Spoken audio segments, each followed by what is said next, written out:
अस्सलाम वालेकुम dear students, उम्मीद है कि आप खैरियत से होंगे। लैंड रेवेन्यू एक्ट 1967 का चैप्टर नंबर 4 आज हम पढ़ेंगे।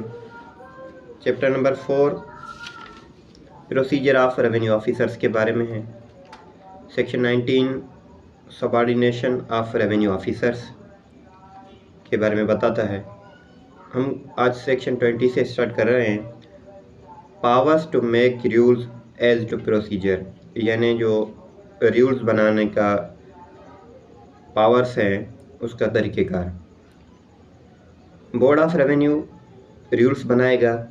सबसेक्शन 1 में कहता है कि बोर्ड ऑफ रेवेन्यू रूल्स बनाएगा, लेकिन अप्रूवल ऑफ प्रोविंशियल गवर्नमेंट। और सबसेक्शन 2 में कहता है, सेक्शन 220 के वो कहता है कि पावर्स इन रिगार्ड टू किस तरीके के पावर्स हैं जो वो रूल्स बनाएगा। उसमें कंटेम्प्ट है, रेसिस्टेंस है और delivery of possessions of immovable property. इन चीज़ों के बारे में बोर्ड ऑफ रेवेन्यू है जो वो रूल्स बना सकता है। और सबसेक्शन 3 में कहता है कि subject to the rules made under this section अब revenue officer may refer any case which is empowered, यानी जिसमें उसको अख्तियार दिया गया है to dispose of under this act, इस एक्ट के तहत वो डिस्पोज ऑफ करे तो an other revenue officer subordinate, यानी दूसरा ऑफिसर जो उसके सबऑर्डिनेट है, to him for investigation and report, उसको रेफ़र कर सकता है किसके चीज़ के लिए, इन्वेस्टिगेशन के लिए और रिपोर्ट के लिए। एंड में डिसाइड द केस, और वो डिसाइड भी कर सकता है अपॉन सच रिपोर्ट, उस रिपोर्ट के ऊपर, after giving the parties concern an opportunity of being heard, यानी पहले वो उन पार्टियों को सुनेगा, उसके बाद वो जो है उसको डिस्पोज ऑफ कर सकता है। सेक्शन 20 और सेक्शन 21 जो है वो है persons by home appearance and applications may be made before and to revenue officer. Simple है, मैं आगे पढ़ता हूँ, आप समझ जाएंगे। Appearance before a revenue officer, revenue officer के सामने अपीयर होना। एंड एप्लीकेशंस टू, और उसको एप्लीकेशन देना।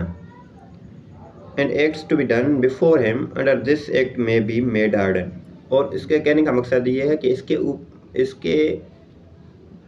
आगे अपीयरेंस होगी रेवेन्यू ऑफिसर के सामने और उसको एप्लीकेशन दी जाएगी। By the parties themselves, party खुद भी जो है वो अपीयर हो सकता है।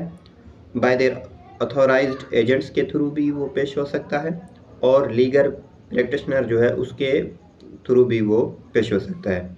सेक्शन 21।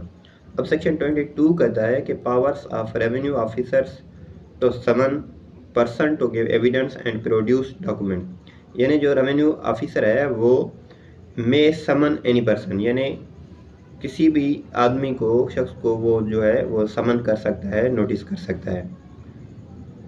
सेक्शन 23 में कहता है कि summons to be in writing signed and sealed, यानी समन का जो तरीका है वो लिखत में हो, रिटन में हो, और उसके ऊपर वो साइन भी हो, किसका, रेवेन्यू ऑफिसर का।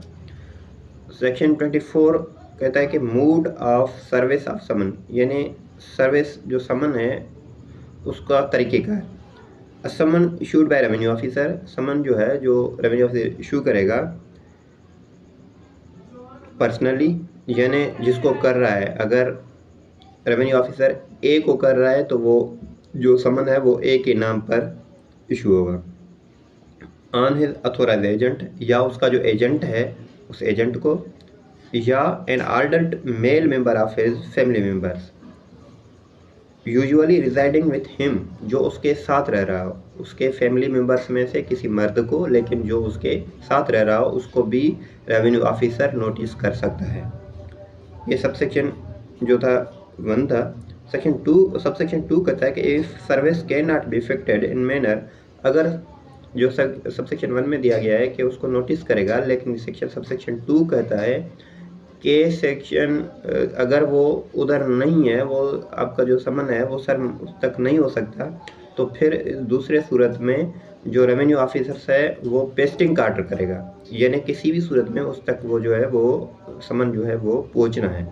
और उसके बाद 3rd में ये है कि अगर वो जो है वो बंदा उधर नहीं रहता, उसके डिस्ट्रिक्ट में जो जहाँ पे रेवेन्यू ऑफिसर्स की लिमिट जुरिस्डिक्शन है उसके हद में नहीं रहता, तो फिर क्या करेगा, वो पोस्ट के थ्रू भी उसको समन करेगा। अगर उसको पोस्ट के थ्रू भी समन सर्व नहीं होता तो फिर क्या करेगा, जहाँ पे उसकी लैंड है, जहाँ पे उसकी ज़मीन है, वहाँ पे उसके नज़दीक जो है वो पेस्टिंग का ऑर्डर करेगा, तो उधर वो फिक्स करेंगे और किसी भी सूरत में उसको ये जो है मालूमात उस तक पहुँच जाए। सेक्शन 21। अब सेक्शन 25 कहता है कि mood off service of notice, order और प्रोक्लेमेशन और कॉपी देयर ऑफ, यानी ये भी एक तरीके के प्रोक्लेमेशन आप समझते होंगे, जो एक तरीके का इश्तहार है, वो भी लाजमी उस तक पहुंचाना है। अब सेक्शन 26 कहता है मूड ऑफ मेकिंग प्रोक्लेमेशन, यानी प्रोक्लेमेशन जो है एक इश्तहार जो है ऐलान चलाने के लिए एक उसने कैसा तरीका है, वो तरीका कैसा होना चाहिए। यह कहता है कि when A proclamation is issued by revenue officer, जब जो रेवेन्यू ऑफिसर प्रोक्लेमेशन इशूड करेगा, किस हिसाब से, कस्टमरी मेथड, यानी जहाँ वो रहता हो उसके रस्म और रवाज के मुताबिक। फिर वो कैसे है, जैसे पहले रमज़ान के महीने में अगर लाउड वगैरह नहीं होते तो फिर वो उठाने के लिए क्या करते थे, ड्रम लेते थे, कोई ऐसा साउंड वगैरह जो गलियों में वो उसको दबाते थे और आवाज़ आता था। ऐसे हिसाब से इसमें एक लफ्ज़ दिया गया है सब सेक्शन 26 में, कस्टमरी मेथड, यानी रस्मी तरीका, उस हिसाब से वो जो है उस तक वो नोटिस सर्व करेगा। और सेक्शन 27 कहता है कि inquiries under the act to be deemed judicial proceeding, यानी इसमें दिया गया है जो इंक्वायरीज हैं वो जुडिशियली कहलाएंगे। और section 28 language of revenue officers, language of revenue officers जो है वो कौन से होंगे, वो होंगे जो language in ordinary use in any specified part of the province, जहाँ पे वो जिसकी जुरिस्डिक्शन है रेवेन्यू ऑफिसर्स की, वहाँ पे जो लैंग्वेज आमतौर पे इस्तेमाल होगी वही उसके जो पार्ट होगी। और section 29 arrest of defaulter to be made upon warrant, जाहिर सी बात है अगर ये पूरा जो हम पढ़ के आए हैं ये प्रोसीजर, अगर वो उसमें डिफ़ॉल्टर हो गया तो फिर क्या करेगा रेवेन्यू ऑफिसर, उसका अरेस्ट का जो है वो नोटिस करेगा।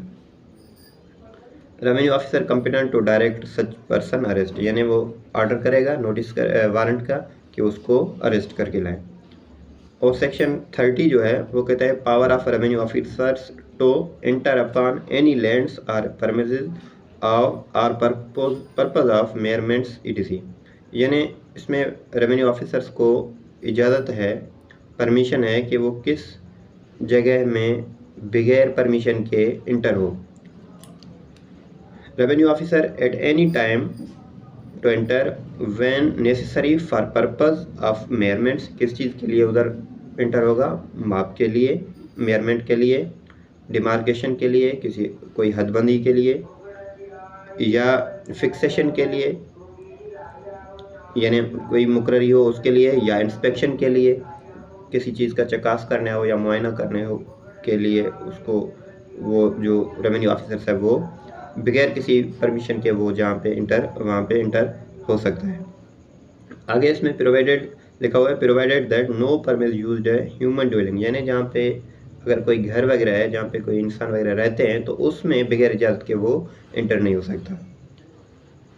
सेक्शन 31 जो है वो प्लेस ऑफ सिटिंग के बारे में है कि रेवेन्यू ऑफिसर्स कहाँ बैठेगा, वो उसकी जो प्रोविजनल गवर्नमेंट का काम है जहाँ पे उसका वो एम्प्लॉय होगा जिसका उसको लिमिट दिया जाएगा वो वहाँ पे बैठेगा। Section 32 proceedings held on holiday, यानी छुट्टी के दिन पे, एक दिन तो छुट्टी होती है, एक छुट्टी के दिन पे वो जो है वो प्रोसीड नहीं करेगा। और सेक्शन 33 सील्स, यानी जो ठप्पा जिसको कहते हैं, मोहर और कहते हैं, वो गवर्नमेंट मतलब टाइम टू टाइम जो है वो अपने अगर मोहर चेंज करे या कोई तरीका अपनाए तो वो कर सकता है। और section 34 costs, revenue officer may give portion to the cost any proceeding under this, यानी अगर आप देखे होंगे कोई केस में अगर प्लेंटिफ आ रहा है, डिफेंडर नहीं आ रहा, डिफेंडर आ रहा है, प्लेंटिफ नहीं आ रहा, तो उसके ऊपर अगर कोई रेवेन्यू ऑफिसर कॉस्ट लगाए तो वो कॉस्ट लगा सकता है। लास्ट में इस चैप्टर का सेक्शन है सेक्शन 35, पेनल्टी के बारे में है कि रेवेन्यू ऑफिसर जो है वो अगर जिस किसी शख्स को नोटिस करे वो उसमें फेल हो तो वो उसके ऊपर जो है वो फ़ाइन भी कर सकता है, विच में एक्सटेंड टू 50 रुपीज़, 50 रुपये तक। वो 50 रुपये पिछले दौर में थे, इस दौर में नहीं, लेकिन 50 रुपये तक जो है वो